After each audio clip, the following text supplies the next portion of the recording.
Hello everyone, my name is Hannah Heisel and I am a naturalist intern at Dorothy Pico Nature Center, and today on Science Outdoors we are going to be making a balloon car. The materials needed for the balloon car are 4 bottle caps. You can use like water bottle caps, or I have Gatorade caps. You need some wooden skewers and you need only 2 of those. So I have a few extra just in case one decides to break. You need a rubber band. Again, I have a few extras. You definitely need 3 straws. The 2 bigger ones I'm going to be using on the axle, and the smaller one is going to be for my balloon. I have 1 balloon, some masking tape, a plastic bottle, and then you will also need a pair of scissors and a hobby knife or an X-Acto blade. When using your scissors and X-Acto blade, please make sure that you have a parent because the X-Acto blade is sharp. The first thing you're going to want to do is, I'm going to leave my bottle here to use as a reference, but you're going to want to take your 2 bigger straws and you want to cut them slightly longer than the width of the bottle. So I'm just going to lay mine in the little groove of the Gatorade bottle and then just snip the ends off, maybe. And then I'm going to line up my other straw so they're even and cut it there as well.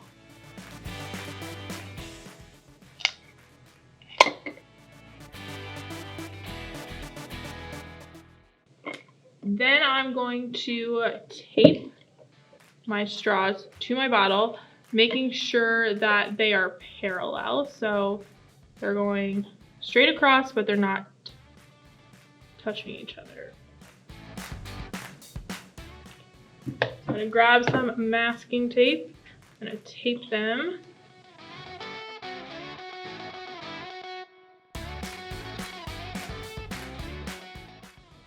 Again, making sure that they're parallel to each other,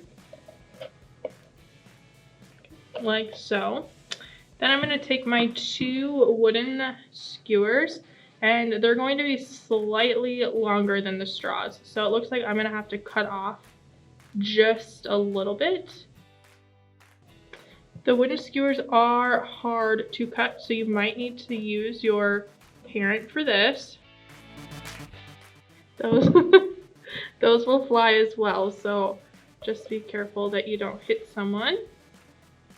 I'm again going to measure my skewers so that they're the same length. And then I'm going to put those to the side as well as my bottle, because I now need to make some holes in my Gatorade lids. For this, you're going to want to use your hobby knife or X-Acto blade, and please have an adult help you. These will hurt you if you're not careful.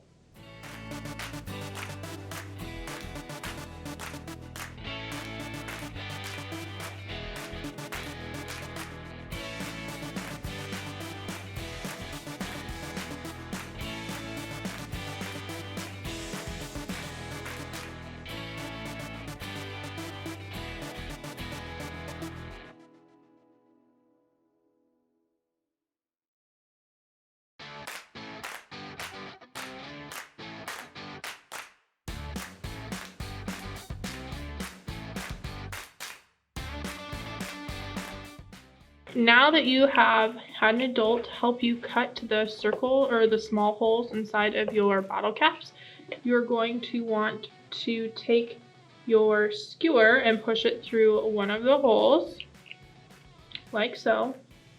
And then you're going to thread the skewer through your straw and then add your other wheel. And then do the same for the other side.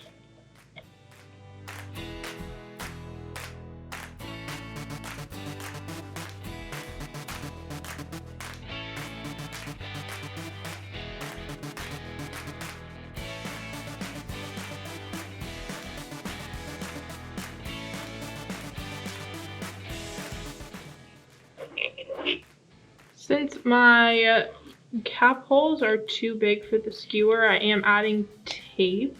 So I'm just wrapping it around the skewer.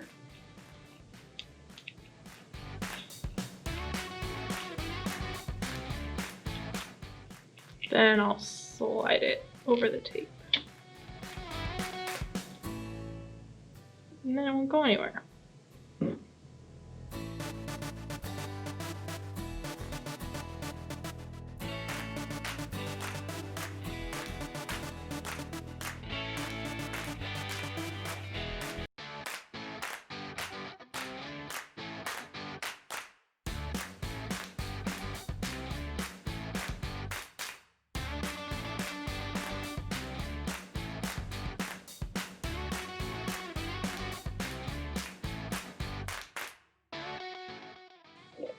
Okay, once you get your wheels on, we'll fix that once we get farther along here and we get ready to launch our car. Now we're going to move on to our next step. I'm going to move that forward and we are going to put the balloon onto our straw. And I'm going to take one of my rubber bands and wrap it around the balloon where we put it onto the straw. You're going to want to wrap this tightly because we don't want any air to escape.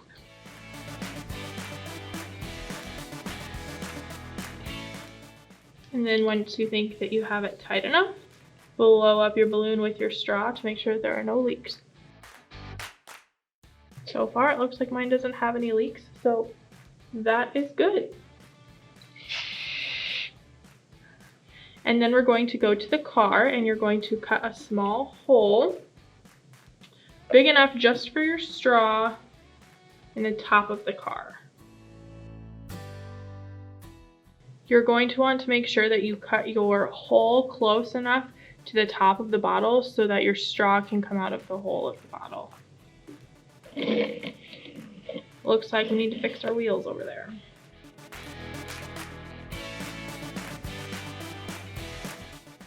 Then once you have your hole cut in the top of your bottle, you're going to stick the end of the straw that doesn't have the balloon inside that hole.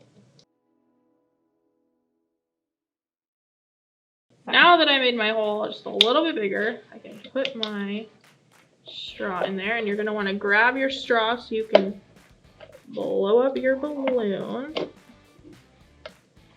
like so. And then you're going to want to tape your straw down where you put the hole, where you made the hole. I'm gonna tape that to seal up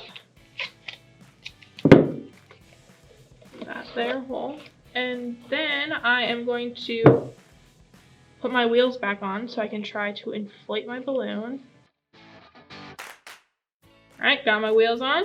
I'm going to blow up my balloon. I'm going to take this out of the camera so I can blow it up.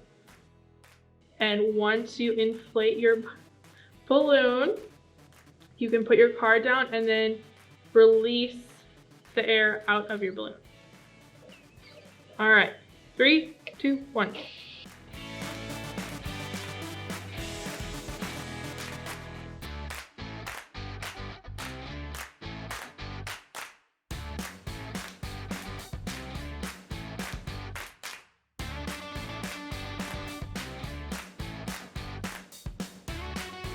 Your balloon car is a great demonstration of all three of Newton's laws of motion. However, I'm going to explain them in reverse order. Newton's third law of motion states that for every action, there is an equal and opposite reaction. When the balloon deflates, escaping air is pushed out the back of the balloon. In turn, this air pushes the car forward. Newton's second law of motion is summarized by the famous equation F equals ma, or that the net force acting on an object equals its mass times acceleration.